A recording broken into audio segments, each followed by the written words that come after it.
Why is it so important that people care about it more than the war itself? Why United States and UK officials talk about it every day? How is it going to change power balance in the world in years to come? Today we're going to talk about the Iran-Russia military cooperation which has started or increased after the Ukraine war. The new military cooperation between Tehran and Moscow has attracted all the attention. US officials talk about it even more than the war itself. NBC wrote a few days ago, citing a Biden official, Russia is now providing an unprecedented level of military and technical support to Iran in exchange for Tehran supplying weapons for the war in Ukraine. As part of the enhanced partnership, Russia may be providing Iran with advanced military equipment and components, including helicopters and air defense systems. In the spring, Iranian pilots trained in Russia to fly the Sukhoi Su-35, a Russian fighter jet, which the officials say indicates Iran may start receiving the aircraft within this year. The US believes Iran is considering the sale of hundreds of ballistic missiles to Russia, the senior administration officials said, and they expect Iranian support for the Russian military to continue to grow in the coming months. In another episode of Polit Affairs, we have already discussed all possible ways Russia could thank or compensate for Iran supporting this war. I have not seen any evidence to support the claim that Iran is going to provide Russia with ballistic missiles too. This might be true, but Iran clearly has refused to do so in recent months. They might accept if Russia proposes more technologies than what is already planning to give to Iran. But for now, Tehran does not want to get more involved in this war. Right or wrong, Iran decided to side with Russia in the Ukraine war, to use this chance and complete the puzzle of its defensive capabilities. Not only to get those weapons it didn't have time or enough money to make itself, but even to get hands on the technology and reproduce helicopters and fighter jets like what China did decades ago. Let's go deeper to understand the situation.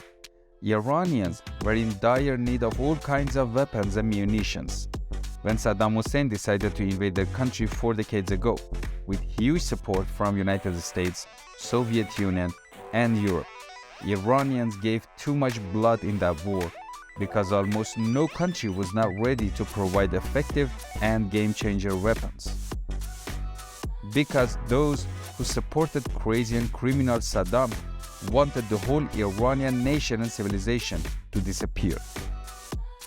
After the war, Iranians decided to purchase weapons for their possible challenges in the future. Again, no country did not pay attention to them, except for minor actors. Then there was only one choice, and that was to make indigenous weapons with domestic knowledge and to produce technology inside the country. I insist, there was no other way left for them. Even if you do have a large number of scientists able to do it for you, the main obstacle here is the budget. So you have to make choices. You have to prioritize some weapons over others. And this is what has been done in Iran in recent 3 decades. They came to the conclusion that they can only invest on some weapons like missiles, anti-missile systems and drones, also navy ships maybe. But then there is serious shortage in some other areas. They don't have modern helicopters, fighter jets and submarines. This is why new deals between Russia and Iran are very sensitive. This way, Tehran compensates for what it lacks in its military playbook, put them in line with precise and powerful missiles and drones, and you'd know things will change dramatically in short time. The United States, for example, which provided Saudi Arabia with sophisticated modern weapons to invade poor country of Yemen for several years without any sensible reason and result, and still supports bin Salman's utterly aggressive foreign policy, is okay with all that, but is concerned about Iran getting more powerful. This is Iran's achievement by itself. If they didn't have modern domestic weapons, Russia would never transfer new weapons, as they did not do so in the past despite demands from Tehran. just look at it from another perspective. I'm not talking about ruling regime in Iran. United States has done everything against this country in the past decades. They have supported those who invaded Iran, who killed thousands of innocent Iranians. They did not provide any weapons so that Iranians could defend themselves. They put too much sanctions on all defensive cooperations, and now one US official says, "We are imposing costs on the actors involved in the transfer of Iranian UAVs to Russia for use in Ukraine. We are assessing further steps we can take in terms of export controls to restrict Iran's access to sensitive technologies." What do you think? Why should Tehran help Russia against Ukraine? Does it have anything against Ukraine? No. Did US have anything against Yemen to help Saudi Arabia? No. It's just about national interest. This is the game US started, and now it's turning against itself. Let's answer the first question here. Why the West is worried about Iran-Russia military cooperation more than the Ukraine war?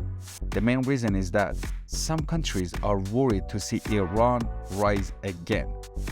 They know these new technologies might change the power balance in the west of Asia. They know the technology stays within Iran for years to come, no matter what system rules the country. And this is what makes it scary for them, for those who plan to bring misery to the people in Middle East. And their anger, in fact, is based on reality.